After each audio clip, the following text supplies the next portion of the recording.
Olá, maravilhosos, maravilhosas, sejam bem-vindos, todo mundo aqui, principalmente dessa plataforma já me conhece, eu sou a Léo Áquila, e para quem não me conhece, prazer, continuo sendo a Léo Áquila. Entrem, fiquem à vontade, aquele pacotão do YouTube, né? Curtir, comentar, enfim, todas aquelas coisas que vocês já sabem, e seguir, gente, porque isso é fundamental pra gente crescer.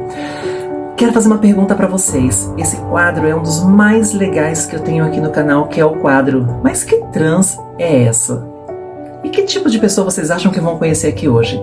Para a gente começar a apresentar essa celebridade, eu quero que vocês se respondam o seguinte: você conhece alguém que ficou muito conhecido, que ganhou o mundo por causa de um sorriso muito cheio de dentes e iluminados? Eu conheço. Conheci a El Que Maravilha e na falta dela nós ganhamos um presente de Deus, que é o sorriso da Marion Novick. Uma pessoa que vocês vão ficar tão encantados, tanto quanto eu fiquei, que me fez atravessar uma estrada enorme de São Paulo até Botucatu para ver de perto se todos aqueles dentes são de verdade e se aquele sorriso é realmente toda essa luz. E posso falar uma coisa? Estou aqui em Botucatu, no cantinho da Marion Novick, num cenário que o TikTok já conhece como ninguém, porque não há no mundo quem não saiba quem é Marion Novick. Ela veio do nada e, sem ter a pretensão de ser uma estrela, conquistou a plataforma e virou a grande celebridade do TikTok. Com vocês, Marion Novick. Mas que trans é essa? Mas que trans é essa? Controlar pra não rir, Léo. Eu rio de tudo. Você tem que ser você é esse sorriso. Amado, eu choro, eu rio, porque eu já ia chorar. Eu vou chorar. Você é intensa. Eu sou. Então você me emociona primeiro por você ser você.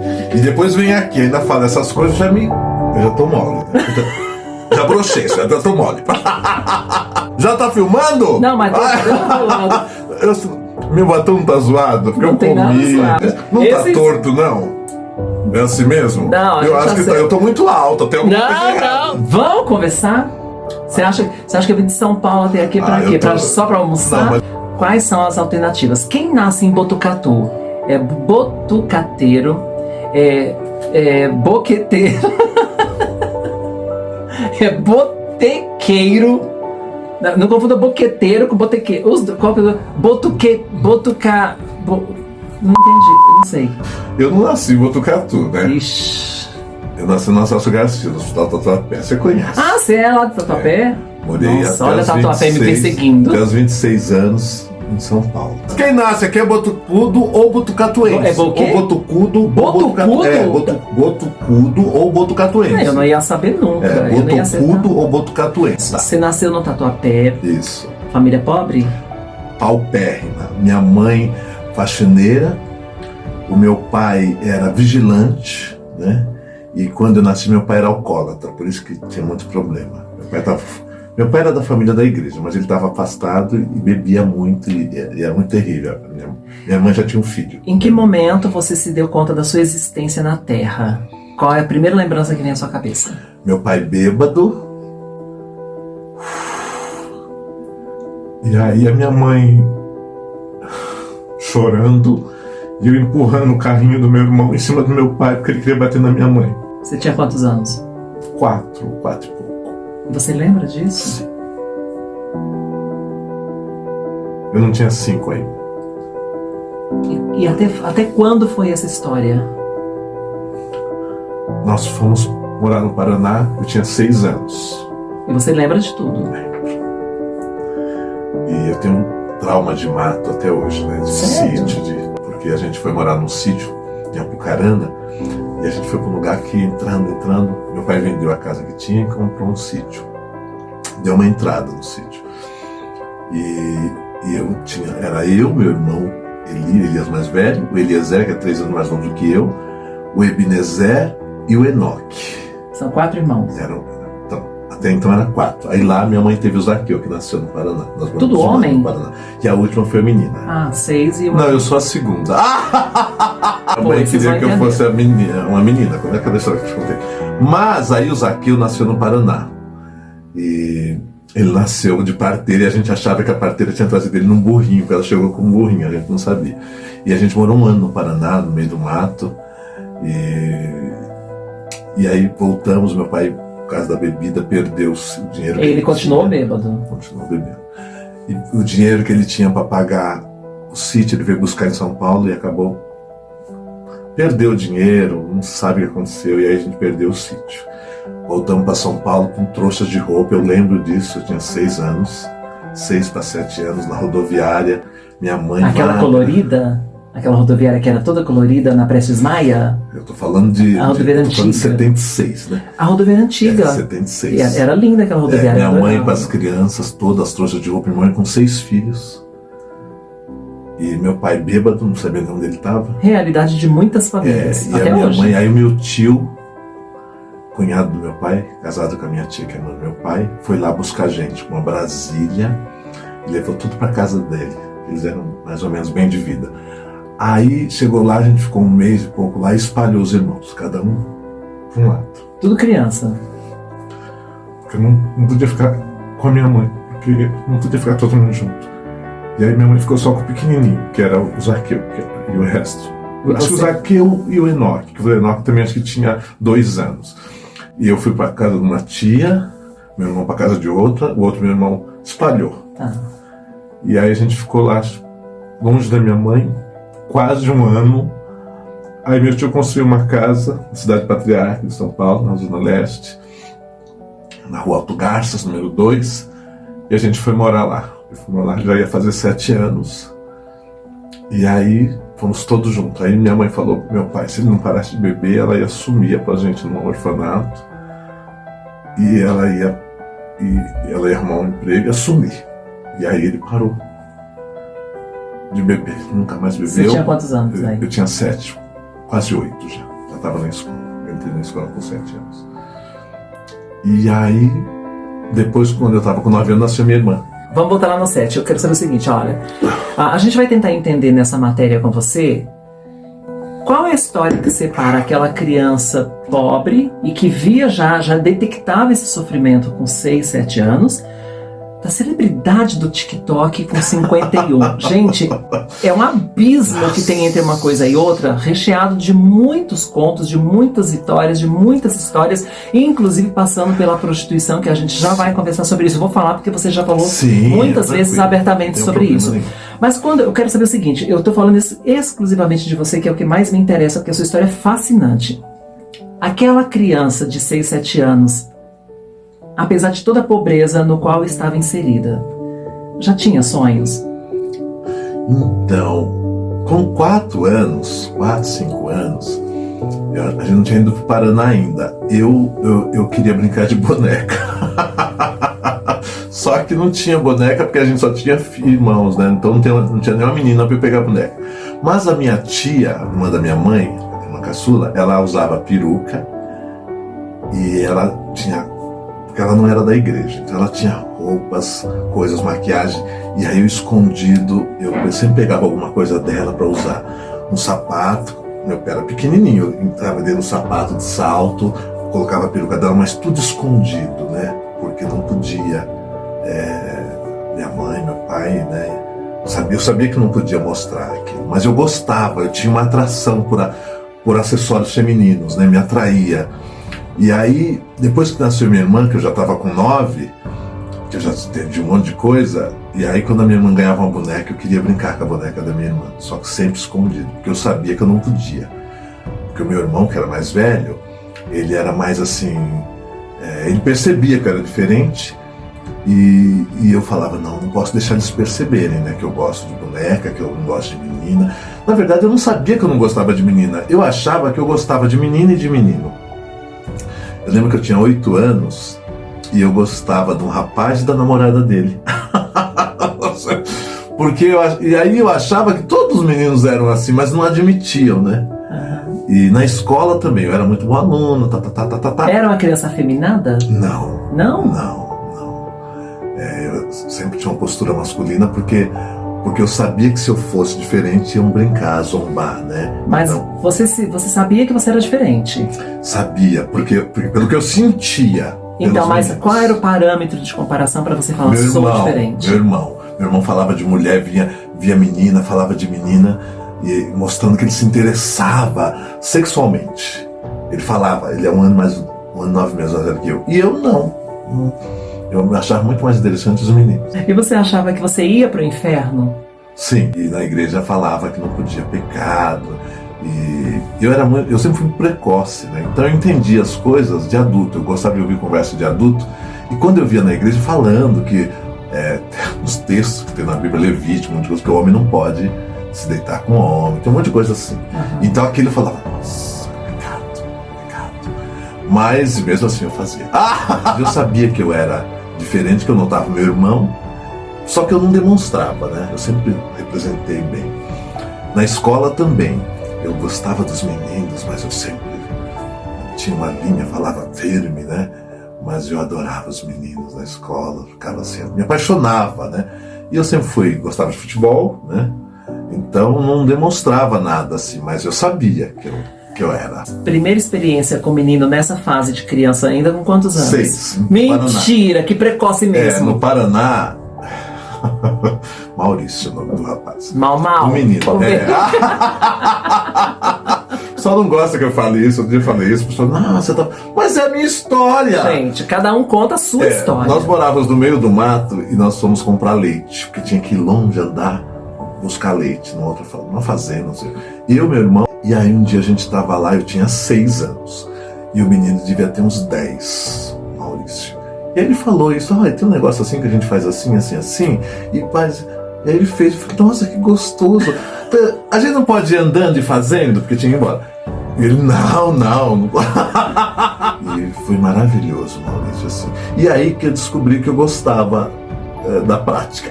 E junto com essa descoberta, você também chegou à conclusão que você seria, pelo que eu percebi de você até agora, eu não te perguntei isso ainda, mas eu já posso deduzir, pelo que eu conheço de você sempre foi um ser muito sexual, né? Sim, tem pessoas que têm vício de cigarro, de bebida, qualquer outra coisa. Desde criança eu descobri que o sexo era uma coisa que te dava muito prazer. Mas não era só o prazer no sentido do ato e da prática, mas o pensar, né? Na verdade, eu acho que uma das coisas que mais fez você crescer é exatamente a sua coragem. Porque o que você está dizendo agora, muita gente lá na essência deve falar, eu também, mas não tem coragem de assumir.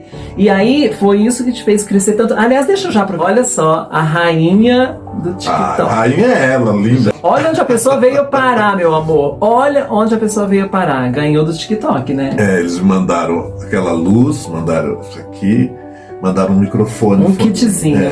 Que coisa fofa. Gente, olha que orgulho dela, que maravilhoso. Kit para as virgens. O que eu achava é que os meninos todos eram iguais a mim, mas não admitiam, né? Mas quando eu fui com 10 anos, eu já estava muito... E eu falava, eu acho que eu sou diferente do meu irmão mesmo. E eu lembro, assim, que eu sempre procurava compensar, porque a igreja é muito cruel com essas coisas, né? E porque eu era assim, então eu achava que eu na igreja eu tinha que ser muito bom. Então eu decorava salmos, tocava violão. Com 8 anos eu tocava violão e cantava na igreja. Você imagina, eu tinha que subir numa cadeira, que o púlpito era alto. Então eu era um prodígio. Eu fui batizado com 8 para 9 anos. Não sabia nem o que era, né? Mas estava lá. Porque eu era muito eloquente para falar, para cantar. E aí o pastor falou, não, ele já pode ser batizado. Eu falei, tá bom. Mas essa coisa do sexo era uma coisa assim muito forte, sabe? Eu não posso falar dos meus primos, né? Que eles podem assistir. Vamos pular. Então, eu falei que espalhou a gente? Sim. Então nesse período do espalhamento, sexo com os primos. Não vou falar um beijo pra vocês, meus primos. Bom, aí você então começou a crescer, começou a virar um adolescente. Aí os problemas aumentaram. Exatamente, é isso que eu queria saber. Porque se na fase infantil você disse que era muito precoce, né? Então, em todos os sentidos, inclusive, e eu acredito no amadurecimento. Você deve ter amadurecido muito rápido. Porque eu também fui assim, como criança, eu já entendi os problemas dos adultos, as questões da minha mãe e tal. E eu já com 8 anos de idade também prometi pra minha mãe, pra mim mesma, né? Um dia eu vou tirar minha mãe dessa, sabe? Minha mãe sempre foi minha rainha. E a sua mãe era sua rainha? Não, batia muito em mim. Xingava ela no oculto. Oh, meu Deus! Não, ela me batia muito. É? Porque eu Era sempre fui abusiva nesse bocuda. aspecto? Então, ela... Ou era da época mesmo? eu acho da época, mas é que era diferente do meu irmão. O meu irmão, ele era muito calado, mais velho do que eu. Muito quieto. Quando ela ia bater nele, ele ficava parado. Eu não, enrolava assim, na mão, pulava já na porta. Começava a gritar. Os vizinhos... Encapetada a pessoa. Aí ela Bom, ficava irritada. Aí você fez lá 10, 11, 12. Quando que você também percebeu que ligou a chave para sua adolescência e que os problemas eram outros? Com 13 anos eu tive síndrome do pânico. E você já sabia que era síndrome do Não pânico? sabia. O pessoal Com achava que eu tinha 13? ficado doido. Foi em 83. Não se falava de síndrome do pânico em 83. E como que você... Eu era o melhor aluno da sala e diziam que era da escola. Fazia a prova em 2 minutos. Era impressionante. Só 10, 10, 10. Quando eu tirava menos, 9,5. Era uma coisa fora do comum. Eu amava a escola e era muito bom aluno. E de repente, na 6ª série, no meio, não lembro o mês exato, eu senti medo de ir para a escola. Eu não consegui mais. E a minha mãe achou estranho porque eu não faltava. E eu não queria ir mais para a escola. E a minha mãe disse, você vai estudar assim. E eu não queria. Pode bater que eu não vou. E eu não quis ir mais para a escola. Nunca mais. E não foi? Aí eu tinha medo. Aí os colegas foram na minha casa. Por que ele não está vindo na escola? E eu falei, não quero mais, não quero mais. E a minha mãe brava me bateu até. Eu não vou. Então eu parei de estudar com 13 anos. Aí a minha mãe falou, você para de estudar, você vai ter que trabalhar. Aí foi quando a minha mãe me levou para uma oficina de costura que ela trabalhava. E lá eu aprendi a costurar, com 13 anos. Então foi sua primeira profissão? Não, profissão mesmo foi, mas eu catava papelão e lata, eu e meu irmão, com 8 anos, na rua, um carrinho de... A gente tava ferro velho, né? Aí você tinha que voltar às 2h30, você falou, por causa né? da escola, mas eu fazia até o dia que eu me perdi na freguesia do Ó. E o homem passou, me achou, foi embora. E a minha mãe ficou desesperada, porque era 10h30 da noite, eu não chegava. Minha mãe louca, e atrás desse homem. E eu sozinho, nunca tinha pegado homem sozinho, então estava lá. Quer dizer, você estava na freguesia do Ó e você morava lá Na Cidade Patriarca. Cidade Patriarca, Zona Leste. Extremos. Sim. E aí eu falei, e agora como que eu vou fazer para ir embora? Eu tinha 12 anos, né? Já tinha 12 anos. Nunca tinha pegado homem sozinho, não tinha metrô, né? E eu falei, eu tenho que ir embora. Eu tinha alguns baldes ainda, eu deixei num bar lá. Falei, moço, eu posso deixar aqui porque o homem da perua, não sei se passou ou não passou aqui, passou em outro lugar. Expliquei pra ele, não, pode deixar. Eu tinha dinheiro que eu tinha vendido alguns. E eu falei, eu vou embora. Aí eu lembrava que no Parque Dom Pedro tinha ônibus pra Penha e da Penha tinha ônibus pra Patriarca. Aí eu peguei, eu ficava lendo. Aí quando passou no Parque Dom Pedro, eu peguei. Isso já era 6h30 da tarde. Aí eu cheguei no Parque Dom Pedro, já estava escuro, já quase 8 horas. Aí eu fiquei procurando da Penha, onde era da Penha, até que eu achei. E fui parar na Penha, chegou na Penha, peguei no terminal, peguei pra Patriarca. Cheguei em casa 10h30 da Minha mãe já estava desesperada, estava na rua atrás de mim, lá no homem, querendo saber. Eu falei, não sei, passamos lá 2h pouco, ele não estava. E aí minha mãe falou, nunca mais você vai trabalhar nesse lugar. E aí ela não deixou ir mais. Aí veio o episódio da escola, que você teve no ano seguinte veio o episódio da escola. Essa síndrome do pânico, e você foi trabalhar na oficina de costura. Aí eu comecei a costurar, só que eu não sabia que era síndrome do pânico. Ninguém sabia. Na época minha mãe falava que eu tava com preguiça, alguma coisa assim. Não. Quando você olha a sua vida, né, nesse período de 13 anos e hoje com 51, né, imagina você na frente dessa criança de 13 anos. O que você falaria pra ela? Com a cabeça que eu tenho hoje, eu sei o que me causou síndrome, né? Porque eu tinha descoberto que eu era gay e eu ficava escondendo isso, né? Não é só não ser aceito. Existia primeiro a autoaceitação, que é a primeira coisa mais difícil. A aceitação social, que na escola se descobrisse que eu era gay. Ia ser um choque tão grande, porque naquela época chamava de mariquinha, de mulherzinha. E eu era um firme ali, sabe? Tinha as mariquinhas lá, e não era eu. Eu era o era uma referência, né? Tanto por Você ser era o inteligente- Eliseu. tanto por ser inteligente, jogar futebol bem, firmes, líder da sala. E a igreja, né? A igreja, cantava na igreja, tocava já. Só pra contextualizar, o seu pai não estava mais bebendo ainda. Não, depois Tá. com 8 anos, quando Tá. tinha 8 anos, Seu meu pai pai parou. E parou. aí voltou pra igreja, aí ele era pastor, né? Sim. E aí, então, você está diante de você, com 13 anos. O que você falaria para essa eu criança? ia falar assim, olha, eu sei que é difícil, mas assume, em frente, fala para o professor, para os alunos, faça um discurso. Está te fazendo mal, esconder, fala. Você falaria isso para você com 13 porque, anos? porque a escola eu amava, até hoje eu sonho que eu estou na escola, né?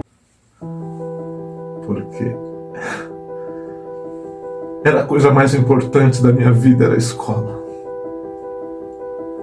Porque na escola eu era um líder, eu era inteligente, né? Tinha aplausos, os professores. Pra você ter ideia, eu era tão importante, eu tinha 9 anos, ela fumava. Naquela época os professores fumavam e ela falou pra mim, Eliseu, me chamou, vai comprar cigarro pra mim, na hora da aula.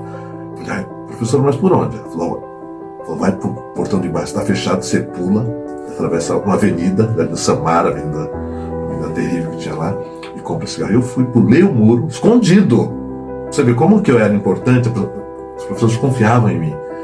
Eu tinha 9 anos, eu fui lá, comprei cigarro, pulei o muro de volta, trouxe cigarro. Então, eu acho que eu tive medo deles descobrirem. Por isso que eu fugi, por isso que eu tive medo da escola. E quando eu te digo que você está diante de você com 13 anos, você não falaria para aquela criança, para aquele adolescente, não saia da escola porque você ama isso e vai te fazer falta. Não saia da escola porque aos 51 anos você vai estar dando uma entrevista para Léo Áquila e você vai chorar por causa disso? Sim, eu falaria, enfrenta a mãe, enfrenta o pai, enfrenta a igreja, os alunos, e fale quem você é, né? Eu falaria. Não sei se eu faria. Não sei, porque eram outros tempos, né, Léo? Era muito difícil. A igreja é muito forte, né? A religião, né? O pai, a mãe, a igreja. Então eu não queria ser homossexual. Não queria. Então não foi uma opção. Não, imagina, meu Deus. Eu relutei, não queria, não aceitava.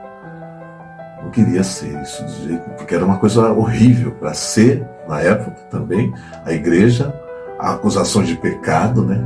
O inferno era muito pesado. Se você for quem você não é, você vai te fazer muito mal. Você vai se ferir muito, você vai envelhecer muito. Então não seja o que você não é. Por pior que você seja quem você é. Vai ser mais leve, por mais que te xingue, te ameacem, Isso demorou muito para eu fazer, né? Demorou muito assim. Eu saí da escola por isso, que eu tinha medo de ser quem eu era, porque eu tinha medo da rejeição, tinha medo... E eu mesmo tinha dificuldade de me aceitar. E eu sofri muito, eu fiquei com medo, né? E deixei de estudar, que era a coisa que eu mais amava. E aí com 13 anos você deixa a escola. E como é que a sua vida daí pra frente? Aí eu começo a aprender a costurar, né? E me tornei um costureiro. Só que aí, com 13 anos, eu começo então... Quando eu perdi a escola, que era o que eu mais amava, eu falei, e agora? O que eu me preenchia, né? E aí eu falei, eu preciso aprender uma profissão. Foi quando eu aprendi a costurar. E nisso, chegou a televisão em casa, né? Primeira televisão que a gente teve, porque não podia ter televisão quando era da igreja antigamente. A minha tia, Maria Cândida, irmã do meu pai, Maria Cândida de Lima. Você também é Lima? Sou Lima. Eu sou Eliseu dos Santos Lima. E aí minha tia levou uma televisão pra gente. Preta e branca já? Ainda, preta né? e branca, tubo, sabe? Aquele tubo. Em 82, né? 82, 83 aí, essa época que eu... E aí aquilo começou a ser muito bom ter televisão. Ver as pessoas, né? Ver o Clodovil. E eu via o Clodovil, ficava, nossa, ele é inteligente. E ele não é que nem os outros homens, né? Ele não assumia claramente, mas todo mundo sabia, né? Então eu comecei a falar, nossa, pode ser, né? Ser aceito, né? Coisa da aceitação. Virou uma referência pra você. E aí, como eu costurava, ele era costureiro, então aquilo me... Só que não bastava ser gay. eu tinha uma necessidade do feminino, né? Tinha um lado meu da necessidade da imagem, né? E aí foi quando... Aí tinha essa minha tia que, de alguma forma, era meu cúmplice, porque ela tinha as maquiagens, essas coisas. E ela sabia que você usava? Sim, mas ela fazia vista grossa, porque ela sabia que o meu pai e minha mãe, a igreja não, né? Não ia aceitar. Não, porque eu comecei a trabalhar, né? Ter amizade, na oficina costura muita mulher, né? Aham. E lá eu me soltava mais, né? Seu universo. Porque lá eu falo, não, aqui ninguém vai me julgar, né? E aí eu comecei a me soltar, essa coisa foi muito bom. E sua mãe trabalhava lá também? Ela trabalhou, depois ela saiu e eu continuei. Tá. Só que aí esse pessoal, os donos da oficina, eram da congregação cristã da igreja. Então eles ficavam meio assim, porque eu sabia que a minha família era da igreja. Então quando eu me soltava muito, eu via que havia e aquilo me incomodava. Aí depois eu falei, não vou trabalhar mais aqui também. Aí você já estava com quantos anos? 14. Você ficou um ano lá, um ano e pouco. É. Aí eu saí de lá e fui trabalhar numa outra oficina, porque eu já sabia costurar. E aí eu fui registrado. Registrava com 14 anos antes. Oh, que ótima realidade. Eu tenho a carteira. O meu primeiro registro na carteira foi com 12. Então, você vê, até antes então. E aí eu já estava assumindo quem eu era, né? Quando eu comecei a receber, ganhar dinheiro. Com 14 anos veio esse empoderamento a ponto de você já começar a mostrar. A família viu, né? Meu pai e minha mãe, aí foi terrível. Aí você começou a afrontar. Aí apanhava feio. Meu pai vinha me bater, eu tomava assim, me batia de soco, né? Nossa. E a minha mãe entrava na frente, enfrentava ele, sabe? E pelo que a gente tá vendo aqui, as surras não adiantaram. Nunca tive medo. Portanto, pessoal, aprenda uma coisa: bater não vai resolver o problema. Piora. Porque não é um problema. Já começa por aí. E eles ficaram muito preocupados, né? Porque viram que eu... Então, quer dizer, 14 anos foi meio divisor de águas na sua vida. Eu fui pra casa dessa minha tia no fim do ano. Essa minha tia morava em Piracicaba, Maria Cândida. Interior de São Paulo. Eu fui pra lá, acho que teve uns dias de férias. Eu lembro que eu fui pra lá, passou um tempo lá. E essa minha tia, diferentemente de toda a família do meu pai, que é evangélica, meu bisavô, ainda meu avô era. Ela não era, ela tinha sido da igreja e saído. E ela tinha arrumado um marido, e ele era pai de santo, e ela estava trabalhando com o terreiro de Umbanda. Quando eu cheguei lá, na casa dela, fiquei lá, eu tinha 14 anos. E aí eu fui numa gira. E aí era uma quarta-feira, eu não esqueço. Era a gira da esquerda. E aí você conheceu a pomba gira. Porque assim, quando eu via as pessoas recebendo, né, as entidades, vários tipos de pombagira, tem várias, né? Maria Padilha, tem um monte. E eu fiquei assim, com a Maria Padilha, eu fiquei encantada de Maria Padilha. E eu queria saber, né? Não aceitava não aprender. Então eu queria ler, né? Pesquisar. Naquela época não tinha Google, então você tinha que ir em biblioteca, pegar livro, não tinha internet, né? 83. E aí eu ficava lendo, eu queria ler sobre tudo que me interessava, e televisão, eu queria ficar assistindo, até porque eu preciso aprender a falar, né? Televisão. E eu lembro que eu queria saber quem era Maria Padilha. Eu voltei de Piracicaba querendo saber quem é Maria Padilha. Porque eu achei, muito, não sei, foi uma coisa assim, uma paixão à primeira vista, né? Aquela explosão, você sabe, né? Sim. Que você se deslumbra e aí marca na sua alma aquilo, né? Eu nunca... É como se tivesse acontecido isso ontem, né? E aí eu fui pesquisar, sabe? Eu lembro que eu ia numa biblioteca e aí eu fui procurar livro, perguntar... ele é religioso, é espírita, não sei o que. E eu sei que eu achei a história da Maria Padilha, assim, que ela gostava de vermelho, de preto, gostava de rosa, gostava de bebida doce, que ela dava gargalhadas. E eu fiquei lendo aquilo e falei, sou eu! E aí eu vou ter um nome, porque ela tinha, todas as meninas tinham nome, né? Um nome de guerra, um nome... Eu falava, eu vou ter um nome, eu vou me chamar Maria Padilha. Você pôs seu nome de Maria Padilha? Eu falava pra Tá. mim que eu vou me chamar Maria Padilha. Só que eu falava, eu vou apanhar tanto meu pai. Que pra igreja.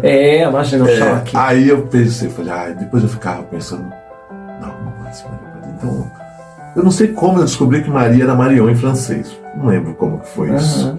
Então vamos chamar Marion. Marion. Marion. Então nasceu a Marion aí. O nome é por isso. Falei, então vai ser Marion, porque Maria também. Padilha então não. Aí, na época, acho que tinha algum artista com Novik. Eu tô falando de 84. Virgínia. Deve ser, eu não lembro assim. Virgínia Novik. E eu falei... Que apresentava Você Decide. Deve ser, faz muito... Eu não lembro, mas o Novik era um nome que me achava chique. Eu sempre achei chique. Com 15 anos, eu lembro que eu estava chegando no serviço de tarde, era uma sexta-feira. Da oficina de costura. E aí, menino ainda. Né? Aí eu ia chegando, tinha um vizinho na rua Alto Garças, lá onde a gente morava, nessa casa que meu tio tinha. O vizinho falou assim, Eliseu, vem aqui. Aí eu olhei assim, fui, duas casas. Era um vizinho meio esquisito, né? Um caladão, tá? Aí ele falou assim, então, você não tá afim de vir aqui hoje à noite? Falei, o quê? Ele falou, você não tá afim de vir aqui hoje à noite? Beber alguma coisa, assistir TV, um filme, não sei o quê. Falei, não, tô não. Você nem imaginou, você já sacou? Não, eu achei estranho, né? Mas eu falei, não tô não. E já. Aí ele falou assim, eu te dou um dinheiro se você vir. Aí eu, né? Nossa, eu falei, acordou um gigante adormecido. Falei, só que eu tenho que esperar minha mãe dormir, viu? O pessoal, porque minha mãe não ia deixar eu sair tarde da noite. Se eu tava na rua e ficasse, tudo bem, mas ela trancada. Tá em casa, sair é outra coisa. Aí eu lembro que eu falei pra ele falou, não, tudo bem. Eu falei, então, acho que depois das 11 que eu vou conseguir escapar.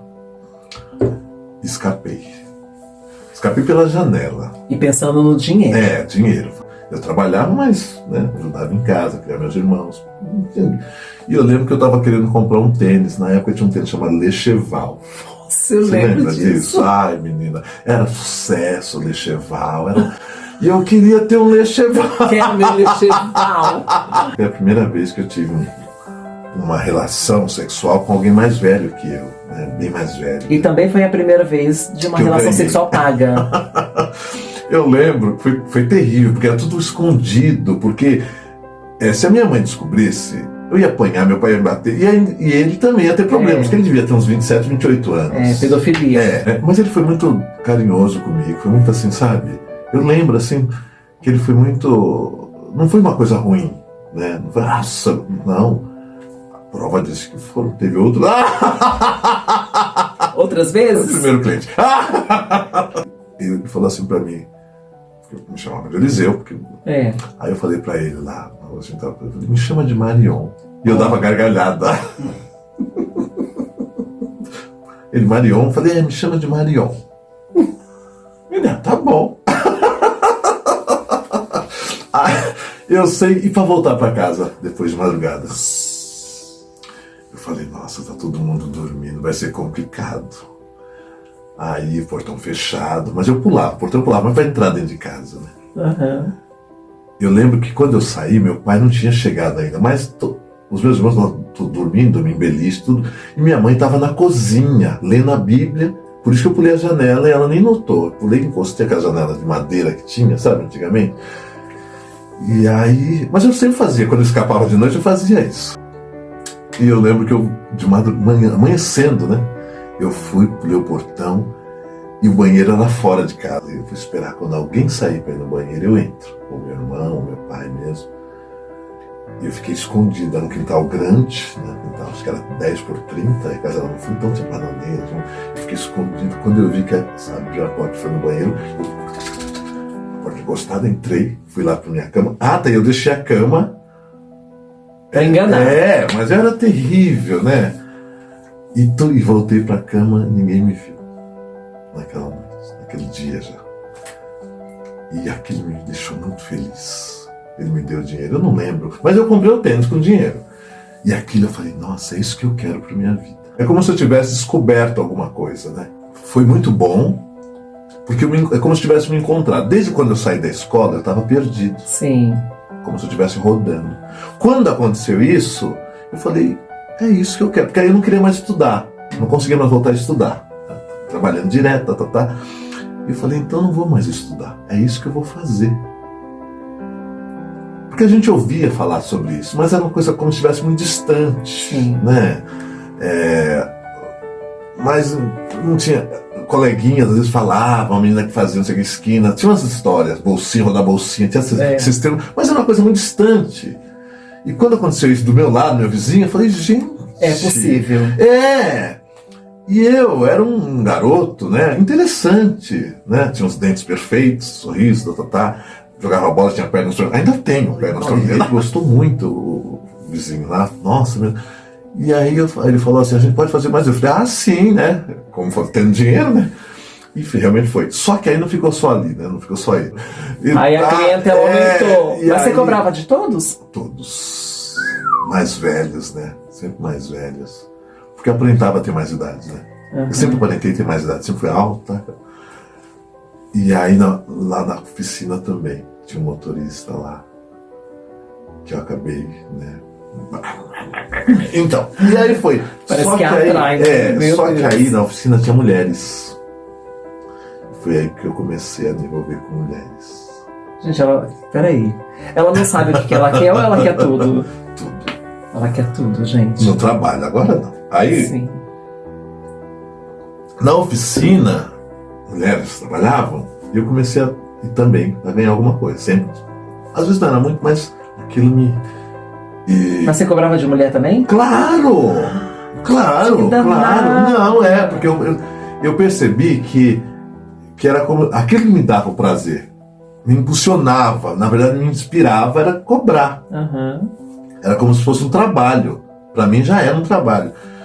Então a oficina foi maravilhoso. Então isso foi ficando mais frequente, cada vez mais frequente. Até que teve uma história terrível, aquela desgrenhenta de uma vizinha que eu tinha, descobriu. Não sei como, mulherada. Você ainda estava ali perto dos 15 anos? 15, não tinha 16 ainda. E a oficina não era longe de casa. Então acho que alguém, e essa vizinha descobriu e ela veio querer sair comigo. Ela, não sei se ela era divorciada, eu não sei, ela não tinha marido. E ela veio, eu falei que eu cobrava, né? Falei, não lembro quanto pouco. Ela falou, não vou pagar nada, não. Eu falei, não, mas eu cobro. Ela, não vou. Eu falei, então não vou. E o que ela fez? Contou pro meu pai. Era uma mulher, não teria tanto problema. Ou ela sabia que você saía com os meninos? Contou que eu cobrava, que eu fazia programa. Aí a desgraça tá feita. Aí, menina, você imagina. Meu pai era pastor. Aí o pessoal todo da igreja, minha família, nossa. Minha mãe foi Eles mudaram-se pro interior, né? E aí eu saí de casa. Eles ficaram com tanta vergonha, meu pai, a vergonha, sabe?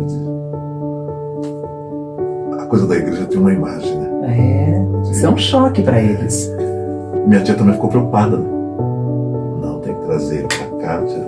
Eu falei, eu não vou, eu vou fugir. Com 15 anos. Eu falei, eu vou fugir, mas eu não vou. Porque eu sabia que eles queriam ir. E foi quando então eu saí de casa, eles foram embora. Eu fui morar sozinho, com 15 anos. Então nós tivemos alguns divisores de água na sua vida e 15 anos, então foi uma ruptura. Separar da família. Ano de 85. E ter que se virar sozinha nesse mundão de meu Deus. Sim, imagina, em 85. Ano de 85. Não tinha nada. Não era como hoje, né? Hoje você vê uma pessoa de 15 anos, é diferente. Cara, eu tinha já umas coleguinhas, tinha uma menina que trabalhava comigo na oficina. Ela falou, vamos rachar o aluguel. E eu fui morar com ela, só que não fiquei muito tempo com ela, porque ela era pior do que eu. Agora tem umas coisas muito curiosas, Léo. Eu nunca usei droga. Nunca experimentei droga. Nunca! E olha que eu já saí com gente que comia cocaína. Nossa! Eu nunca quis experimentar, eu tinha medo. A sua vibe era outra mesmo, né? Não era... Eu lembro de algumas situações que eu vivi, assim, de oportunidades que eu tive para fazer coisa errada, né? E eu falava, não quero isso, não tô... Então eu nunca perdi o controle. Ó, você tá vendo como sexo, droga e rock and roll não tem ligação uma coisa com a outra? Não é o meu caso. Eu não sei o que é cigarro. Eu acho que teve uma... Aí eu vejo que tem uma força maior, né? Quando eu tinha essa idade, 15 anos, quando eu me vi sozinho ou sozinha, porque pra mim ele e ela é pra mim a mesma coisa, né? Porque eu nunca fui só ela e nunca fui só ele, né? E eu falei, eu nunca posso perder razão, nunca posso perder o controle de mim. E aí a Umbanda, que tinha tudo para eu me engajar, eu falava, não, porque os espíritos vão entre as minhas entidades, eu não vou saber o que eu estou fazendo, então eu não quero. Ah, você achava que ia ficar inconsciente e você não queria essa inconsciência. Porque, nunca quis. Não, o meu interesse na Umbanda era ir lá para ver as pombagiras, né, que eu acho que me identificava muito. Uhum. Mas nunca me tornar médico, fazer iniciação, nunca. E a outra coisa, a droga, que eu falava, vou usar droga, eu não vou saber o que eu estou fazendo. Bebida, se eu ficar bêbado, eu não vou saber o que eu estou fazendo. Ai, então, que ótimo. Esses freios, você queria estar no controle. Essas cercas me ajudaram muito. Ai, que bacana. Porque senão eu estava perdido. Tá, com não. 15 anos, solto Droga em São Paulo. destrói. E aí eu comecei a fazer, atender pessoas. E aí depois, o que aconteceu? Quando eu percebi que eu estava pegando experiência, eu falei, eu vou sair do serviço, na oficina. Porque me prendia muito. Você achou que já dava para parar de trabalhar no trabalho formal? formal? Dava, mas porque as pessoas, o preconceito sempre foi uma coisa muito terrível, né? Sim. Você sabe. E havia era ruim isso na oficina, porque as pessoas sabiam, né? Então ficava aquele comentário, sabe? E era chato, né? Sabe? De você. E falava, não preciso disso, né? E eu falei, vou sair da oficina, vou só fazer isso. E aí eu tinha conhecido umas meninas também, que se transvestiam. Que se vestiam de menina, não tinha seio ainda, Não. mas se vestiam de menina. Uhum. E aí onde você acha que eu fui parar? República. Na Praça da República, lugar que até hoje ainda tem pontos de prostituição. Mas não é. Antes, em 85, 86, 86, 87, era outra coisa. Hoje em dia é submundo. Mas lá era o lugar, né? Que você fazia, que você ia. E tinha até um certo glamour. Sim, né? Sim. E eu comecei. Só que essa coisa de transvestir, pra ficar lá eu tinha que me transvestir, porque as meninas não aceitavam que eu ficasse de Eliseu. Tinha uns grupinhos que tinha cafetinagem, né? Gente que controlava os lugares, na praça mesmo, Sim. Na praça, né? A gente fala Praça da República, mas falando da praça. A praça em si, eu sei, não é o bairro. Você sabe, né? A praça. E em qualquer horário, né? Qualquer horário. E aí eu fui desenvolvendo essa coisa de montar, né? Porque eu não precisava disso para estar ali. Eu poderia ficar de menino. E eu fui desenvolvendo essa coisa eu gostava também, mas era como se fosse uma coisa... Porque as meninas... Hoje não sei como que tá, mas era pesado. Agora vamos lembrar que todo esse período que você está vivendo na Praça da República com apenas 15 anos, 16 anos, já estava com 16. era onde o 16. HIV tinha explodido. Então, isso é um outro babado, né? Essa época aí era peste gay, né? Que se chamava. A peste que virou a peste gay, apelidada por preconceito. Era chamada peste gay. Então era uma coisa muito... As pessoas chamavam a gente de aidético porque a gente... Só por ser gay. Eu sei, passei por isso. E era terrível. Eu sei. Nossa, quanta briga na rua, assim, coisa... Mas eu lembro que, mesmo com tudo isso, até eu falo no TikTok, eu falo, gente, as pessoas têm mais medo da Covid do que da AIDS. Porque na época da AIDS a gente trabalhava. Agora preservativo da Covid acabou.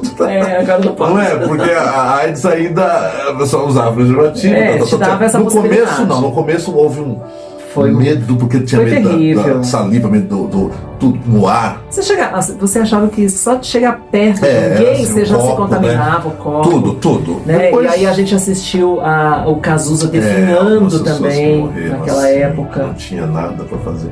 Então foi ruim. Eu lembro que acho que eu voltei a costurar também. Quando tava ruim eu tive que voltar a costurar para poder, porque eu não tava conseguindo pagar. Mas tinha um problema. Tudo isso aí tem a minha família. Piracicaba, igreja, meu pai, família. Eu sentia falta da minha mãe, por mais que... Meu pai não sentia falta, mas da minha mãe. Porque meu pai tinha brigado muito com ele, né? Mas eu pensava às vezes, eu falava, nossa, eu queria ter a minha família também. Às vezes eu viajava para lá e encontrava minha mãe escondida. E minha mãe, por mais que não gostasse, mas ainda meu pai, igreja, rigidez, Assembleia de Deus, né? Mãe é mãe. É. E aí eu sabia que a única maneira de ter meu pai era estar na igreja, eu ir na igreja. Meu pai tinha igreja em Piracicaba, no meio da favela. Aí eu comecei a ir lá, ia para Piracicaba, ia na igreja. Porque você queria ver seu pai. Quer dizer, você sentia falta dele. E na verdade era como se, por conta de tanta coisa que você ouvia na igreja, criança, então eu falava, não é que eu falava, era como se eu pensasse, nossa, eu estou muito longe de tudo e deles, e tinha hora que eu falava, pra que isso, né? Essa liberdade toda, porque eu fazia o que eu queria, né? Mas tinha a culpa. E eu sabia que eles só me aceitariam se eu estivesse na igreja, né? Senão, mesmo que eu estivesse fingindo, se eu estivesse lá. Como tantos fazem. E aí, Léo, por algumas vezes eu caí na tentação de voltar para a igreja para poder ficar bem com a minha família. Algumas vezes. Até depois. Só não fiz mais isso depois que meu pai morreu. Aí. Mas por várias vezes eu ficava uns meses, por isso eu não acredito. Porque ficava um tempinho, matava a saudade, chega, tchau, tchau. Voltava, né? E entre idas e vindas, vezes, o seu pai faleceu. Meu pai faleceu em 2000. E eu vim para Botucatu por causa de igreja. Conheci gente aqui. Foi assim que eu conheci Botucatu. Para poder estar agradando meu pai, pessoas de igreja. Mesmo estando na igreja, fazendo. Era inevitável. Porque... E aqui, né? Aqui, não sei se o Marquinhos conhece, deve saber, mas eu fiquei conhecido aqui na igreja, na cidade. Porque eu cantava, falava, gravei CD, né, Léo? Gravei 2 CDs aqui na cidade, na igreja. Como cantor gospel. Uau! Ex-cantor gospel vira celebridade da internet como mulher. Eliseu de Lima. Tem no Soul de Cloud tem os 2 CDs. Uau, gente. Aplicativo, sabe? Porque eu sou muito intenso, né? Tudo que eu faço eu entrego mesmo e acontece. Eu já ouvi você louvando no TikTok, você faz a live do louvor que eu gosto e você canta com tanto amor. Porque aquilo pra mim, a minha infância, né? A vida, o período que eu estive na igreja, então. Mas o que aconteceu? Às vezes eu falo essa coisa da igreja, muita gente fica revoltada, mas hoje eu não faço mais isso. Hoje não, faz muitos anos. Eu fazia isso para agradar minha família, meu pai, principalmente. Então eu queria estar na igreja, só que eu não conseguia estar só, né? Então eu acabava fazendo as 2 coisas. E às vezes acabava me envolvendo com gente da igreja, né? Você sabe, né? Como funciona o mercado. A melhor coisa que eu fiz na minha vida foi me desligar totalmente da igreja. Eu não estou enganando ninguém. E nem assim mesmo. Se bem que você não se Não, enganava, né? Eu fazia para agradar os outros, minha família, né? Meu pai, depois meu pai faleceu, eu falei, não preciso mais disso. Tem até uma coisa muito em relação ao meu pai. Eu fui visitar meu pai quando eu soube que ele estava ruim. Fazia tempo que eu não ia, estava bem, e eu fui. Quando eu cheguei lá, ele não falava mais, mas ele olhava. E o meu pai nunca me falou que me amava, nunca. Nunca ouvi meu pai falar eu te amo, nunca ouvi. Mesmo quando era bonzinho. E eu também nunca tinha falado. Mas aí quando eu vi ele lá, eu falei, olha pai, eu nunca falei que amava, não falei dele. Eu nunca falei que amava o senhor, mas eu queria dizer que eu amo o senhor. Apesar de tudo que eu já fiz, tanta tristeza que eu já lidei, né, tanta decepção, eu amo o senhor. Ele olhou para mim. Ele não conseguia falar mais. O olhar dele era um olhar de quem sofria me ver, não sendo como ele queria. Mas é como se... E ele sabia, meu pai, que todas as vezes que eu fui para a igreja, que eu tentei ficar na igreja, era por ele. Prova que eu não conseguia ficar muito tempo.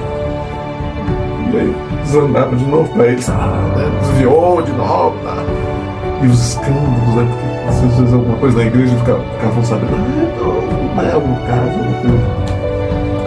Mas o meu pai, ele, desde criança, ele falava que eu ia ser pastor. todos os meus irmãos, meu pai falava que eu tinha um chamado. Eu lembro que eu tinha 8 anos, 9 anos, ele falava que eu ia ser pregador de multidões. Ele sempre falava isso, falava para todo mundo. Então, havia uma cobrança muito grande em cima de mim. E isso me incomodava, então às vezes eu falava, eu vou para a igreja, que meu pai. E aí depois que ele morreu, eu falei, não preciso mais. Então eu vim para Botucatu, me envolvi com o pessoal da igreja aqui. Foi assim que eu conheci o Luciano, a igreja. Tanta gente. Só que aí depois que meu pai morreu, eu falei, não quero saber. Vamos desligar. Só que aí eu fui trabalhar no rádio aqui, depois eu comecei a fazer o Ted, personagem. Ted Babado, que foi assim que eu conheci Marion. Isso. Tô falando de 2008, 2010, foi por ali, 2010. E o que acontecia? O Ted, pra mim, foi uma válvula de escape. Essa coisa de montar. E eu atendia de Eliseu. Só que eu sentia falta. Sentia falta da Marion. Porque... A Marion tava adormecida. Sim, porque era uma coisa assim, que tá em mim, né? Uhum. E o Ted me ajudou nisso. Né? Porque o Ted se passava pela Marion. Claro, tranquilamente, brilhava, Sim, reinava. sim. Quando você tava de Ted Babado, que no fundo era a Marion, você Sim. tinha brilho, tinha luz própria. Mas peraí, você começou a trabalhar em rádio com quantos anos? Eu tinha 34, 33. E até então você passou lá dos seus 16 anos, da Praça da República que a gente estava, até todo esse tempo entre idas e vindas da igreja, fazendo programa também. 26 anos aqui, Tá. quando teve o programa que eu te falei. Uhum. E eu tive muito problema em São Paulo, né? Tomei coronhada, tenho marcas na cabeça. Né? Da polícia? Não, Não? Não foi de polícia. Por isso eu tomei cacetete várias vezes. Mas na cabeça foi supostos clientes. Né? Entrei no carro. Nessa época eu fazia a Avenida do Estado, sabe? Sei. Era tarde da noite, talvez mais de meia-noite. Eu lá, um frio. E as meninas, a gente tinha o nosso grupinho, mas quando uma ia, você ia ficando, e de repente você tá lá. Você voltava, às vezes, não tinha ninguém. Você ficava ali. E aí parou um carro bom. Não lembro qual que era, não lembro se era Passat. Era um carro bom na época. 2 rapazes novos, bonitos. Só que o carro tinha 2 portas. Aí um saiu, abriu, entrou atrás e falou, queria, né? Uhum. E eu entrei na frente. E aí saímos falando que ia em um lugar, no hotel, tá? E tudo bem. Aí o de trás falou assim pra mim, o do meu lado não falava. O de trás falou assim pra mim, ele não me chamou de travesti. Ele falou, você parece o Paulette. E eu, obrigado. Eu sabia quem era, porque outras pessoas já tinham falado. Ele falou assim, Paulette, faz de graça pra gente. Eu falei, não posso, meu trabalho. Ele falou, nada, que faz uma cortesia, não sei o que. Eu falei, não posso. Olha, eu vou descer então, porque eu tenho, preciso trabalhar. Aí ele falou assim, aí mudou o jeito, falou assim, você não vai descer não. Se você vai fazer sim, senão a gente vai te apagar. Eu falei assim, você vai apagar, apaga logo, eu tô com pressa. Quando eu falei assim, eu só senti escorrer, né? Eu com a camisa raspada. Ele tacou, bateu. Coronhado, né? A porta de trás do... E eu... me deu uma tontura, né? O sangue se passou. E aí o do lado falou, mas vai matar o cara? E aí ele falou, o cara é folgado, não sei o quê. Aí eu já tava, sabe quando você tava, parece que vai... E aí o cara do lado falou assim, vai dar ruim, alguma coisa assim. Aí ele parou o carro, desce. Aí eu desci, já meio, sabe... Eu acho que a gente ainda estava na Avenida do Estado ainda. Eu não lembro muito, mas ainda estava... Não tinha movimento assim, era tarde, não tinha... E aí eu pus a mão sangrando e tal. E acho que passou alguém, me viu meio cambaleando. Eu sei que me levaram, eu fui para uma farmácia primeiro. Uhum. E como é que você perdeu os dentes que você falou pra gente? Então, isso daí é outro drama, né? Foi em São Paulo também? Foi em São Paulo. Foi aí quando aconteceu isso que eu vim para cá. Tá ali perto dos 26 anos. Eu fiquei com medo de morrer. Que foi o quê? Eu tive um problema com uma cafetina. Travesti. Ela tinha umas meninas, acontecia muito isso, vinha meninas de fora, do interior, do Nordeste, tá? Para algumas casas, né? E eu, já tenho um pouco de experiência, né? E sempre tive esse jeito de falar, tá? Eu meio que representava algumas meninas, às vezes para reivindicar alguma coisa. E aí eu cheguei lá no lugar que eu ficava, eu vi uma menina chorando, novinha. Eu falei, por que você tá chorando? Ela não queria falar. Eu falei, alguém que fez alguma coisa? Ela falou, fulana. Ela me obrigou. Ela teve que ficar com 3 caras. Muito nova. Eu falei, como assim? Mas você não... E aí eu fiquei louca, né? Fui lá. Fulana, você tá... Ela falou, o que você não manda em nada? Aí acabou comigo e falou, você não manda em nada aqui. Você tá aqui, não sei nem por que você tá aqui. Né? Tipo, aí ficamos discutindo tudo. Aí eu falei, se você fizer isso de novo, não vai... Falei que ia acontecer alguma coisa. E aí passou, acho que uns 2 dias de novo, a mesma menina. Ela era muito bonita, essa menina. Então, ia grupos lá. E aí eu peguei e falei pra ela que eu ia... Aí cheguei, a menina de novo, ela não tava chorando, ela tava com marca no rosto. Aí eu falei, o que aconteceu? Eu falei, não pode falar, não sei o que. Eu falei, foi a fulana, aí eu fui lá. Louca. Cheguei, peguei ela assim, falei, olha, falei pra você no mês. E já empurrei ela. Era um travesti. E aí ela pegou, caiu lá e falou, eu vou mandar te matar. Some daqui. E eu sumi. Só que nesse meio, na época todo mundo conhece, sabe? Quem faz sabe. E passou uns meses, eu acho que uns 4 meses. Eu estava fazendo Arouche também na região. O Largo da Arouche de São Paulo sempre foi um ponto de prostituição muito conhecido e é ainda. Para um carro, rapaz, tinha uns 30 anos no máximo. Perguntou com nada, não sei o que. Entra aí, tá. Aí negociou ali. Aí fomos, ele falou, tem um barracão aqui perto, tá, vamos lá, do meu pai. E eu fiquei meio assim, sabe, quando você, parece que alguma coisa tá querendo te sei, mas você não, é muito complicado isso, você fica muito exposta você precisa trabalhar.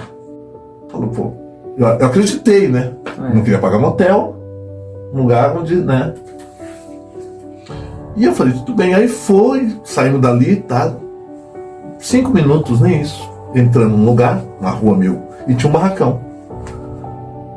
De porta, as portas de bar, sabe? Tava aberto, a gente entrou lá, grande. E aí, meio escuro, mas tinha luz no fundo, assim, parou o carro ali. Quando ele parou o carro, eu vi 2 caras que estavam sentados e levantaram. E eu achei aquilo, aí eu já vi que era, falei, tira daqui.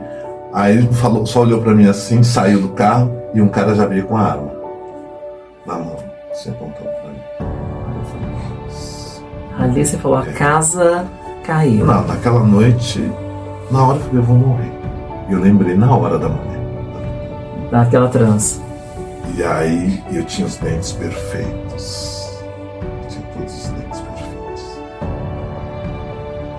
Aí ele falou assim pra mim, esse cara, desce que chegou a sua hora. Nossa, meu Deus. Eu não sabia, falei, se eu fico ele vai atirar. Descer, né? Falei, o que aconteceu? Né? Cala a boca, eu vou acabar com esses seus dentes hoje. Aí eu lembro que eles me amarraram. E quando eu vi que não, eu falei, o que adianta? Se eu correr, ele me mandou sentar. Eu lembro que eu estava de salto. Não lembro a roupa exatamente, mas eu lembro que eu estava de salto, né? Eu estava com salto, eu lembro que eu sentei, fiquei a cadeira e amarrou meus braços. E aí, o cara que dirigiu não falava. A impressão que tinha é que é como se ele não concordasse muito, né? Mas ele que me trouxe. Os outros eram, você vê que ou estava drogado, ou bêbado, você via o jeito de falar, você percebia que tinha esse que estavam alterados. esse que estava com a arma, provavelmente estava, acho que era cocaína, na época usava-se muito cocaína, porque ele estava muito agitado, né? Falava muito, e ele falou assim, ele tinha falado isso, aí pegou, me amarraram, e aí o outro tirou uma corrente, não sei se um saco, uma corrente com gomos. Não era muito grande, mas na hora que ele falou que ia acabar com o meu sorriso, eu fiquei pensando. De que forma? Na hora você tá tão, né? Eu preciso arrumar um jeito de sair daqui. E aí veio os dois e pegaram. E eu acabou amarrada. E aí esse que era quieto e o outro, e ele falaram, abre a boca. Aí eu falei, por quê? O que eu fiz? Ele falou, abre a boca. Ele me xingou. A arma apontada pra mim. Aí eu abri a boca e eles puseram a corrente aqui. Nossa, parece que eu tô sentindo.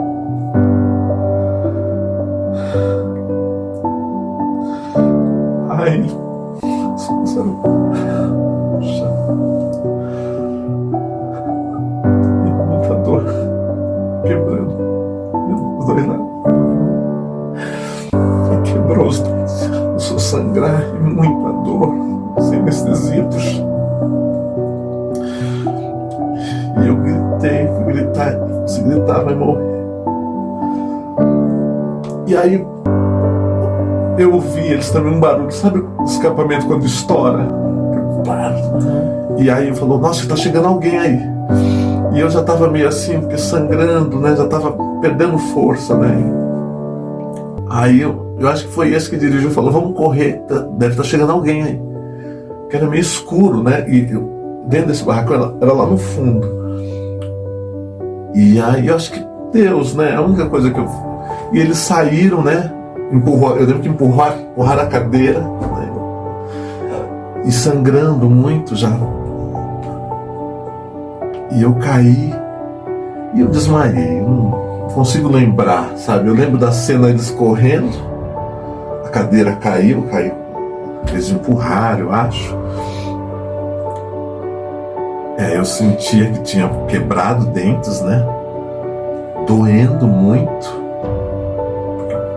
Tipo assim, os que quebraram só, mas como puxou, eu não sei se o gomo entrou, e doía muito, né? E sangrando.